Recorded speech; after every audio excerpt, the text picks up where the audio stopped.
In this tutorial, I'll show you how to switch from a line chart to candlesticks in TradingView so you can see more detailed price action. Don't forget to like and subscribe. First, open TradingView and load any chart. Once your chart is visible, look at the top left area of the screen where you see the current chart type icon. It usually looks like a small line graph if you're using a line chart. Click on that chart type icon.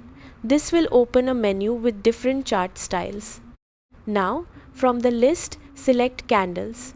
As soon as you click it, your chart will instantly switch to a candlestick view. You'll now see red and green candles showing the open, high, low and close for each time period instead of just a single line. If you want to customize the look, you can right-click on the chart, go to Settings and adjust candle colors, borders or wicks to match your style. That's it. You've successfully changed your chart from a line to candlestick view and unlocked a more detailed way to analyze the market. Subscribe for more TradingView tips and tutorials.